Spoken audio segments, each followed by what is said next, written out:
Bonjour à toutes et à tous. L'action EVS en vision hebdomadaire. Je note un beau AB correction égale CD. Si ça fonctionne, à partir de là, il reste. Alors là, ça va taper ici, hein, va sûrement y avoir un petit rejet ici à 6,39%, c'est-à-dire c'est une résistance mensuelle. Mais si le ABCD déjà le premier truc à viser, c'est les moins 0,272 de Fibonacci à 42,55. Et l'objectif théorique, c'est à 43,30. 43,30, ça baisse quand même 17%. Donc, c'est pas dégueulasse, hein. De toute façon, dès que ça dépasse, enfin, dès que ça arrive 10%, moi, je trouve que c'est pas mal. En dessous de 10%, bah, c'est léger, quoi. Maintenant, où mettre le stop, ça, c'est, chacun verra, hein. Moi, je dirais en dessous du plus haut de la semaine précédente, parce que là, oui, aussi à noter, il est en train de casser le plus haut de la semaine précédente à 35,50. C'est un bon signe, hein. C'est un bon signe. En plus, s'il sort de ce drapeau, c'est un signal haussier. Et en plus, bon là, ça n'a pas croisé, mais si la 7 croise la 20 en hebdomadaire, là, c'est bingo, hein. C'est bingo, c'est bingo. En journalier, c'est neutre. Pourquoi? C'est neutre parce que la 20 est encore sous la 200. Mais en journalier, vous remarquerez que le prix repasse au-dessus de la 200. La 7 croise la 200. J'ai pas mis la 50. Pour mettre la 50 pour voir un peu. Voilà, on est au-dessus. On est au-dessus de la 7, au-dessus de la 50, au-dessus de la 20.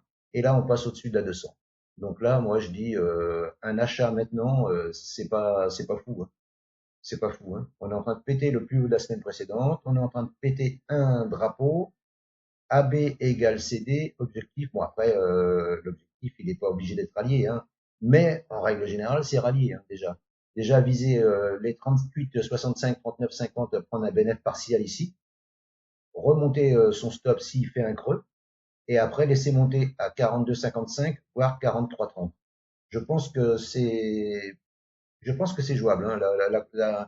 Je pense que la configuration là, elle est belle. Alors, quelquefois, il y a des configurations qui sont excellentes, qui sont belles. Vous avez des épaules tête épaules, des tasses avec anse qui sont magnifiques, et qui ne fonctionnent pas.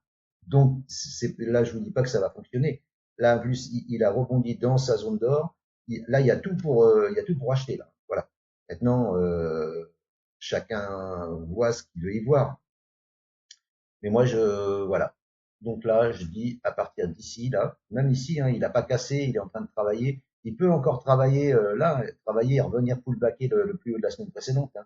Mais voilà, donc ça vous fait une perte de là. Mettre un stop en cas de clôture sous les 35,50, voilà, c'est jouable. Ou sous la bougie qui casse la semaine précédente, ici, là, à 5,74 en cas de clôture sous la bougie, hein, pas en mèche, en cas de clôture. Si ça clôture en dessous, voilà, sortir. Après, vous avez une clôture sous les 50%, sous les 61,8, voilà, hein, parce que là, ça reste encore raisonnable, hein. Là, vous avez 15% de stop pour un gain de 16% pour viser les moins 0,272 et voire 18% pour aller chercher l'objectif théorique. Ça se tient, c'est raisonnable. Donc voilà, un petit partage pour l'action EVS en vision hebdomadaire. Alors, donc c'est hebdomadaire, il faudra prendre son temps, hein. Il ne faudra pas attendre que ça touche 2 jours ou 3 jours après, hein. Voilà. Vous voyez, là, le temps qu'il a mis là, il a mis du 24 novembre au 25 mars, donc il a mis un mois à monter. Ben, il a monté en ligne droite, hein. Il a mis un mois à monter, hein. Donc là, il peut mettre 3 semaines, un mois encore pour monter là-haut, hein. Mais bon, après, si ça part en gain, après, vous remontez votre stop sous les creux. Et je pense que c'est jouable. Voilà. La tendance, elle est haussière, sauf en D1 et en weekly. Elle est neutre. Elle n'est pas baissière, elle est neutre. Donc c'est haussier. Pour moi, c'est haussier. Pour moi, c'est achat. Maintenant, ce n'est pas un conseil. Merci de m'avoir écouté. Je vous souhaite une bonne journée et plein de bons trades gagnants. À bientôt. Ciao, ciao.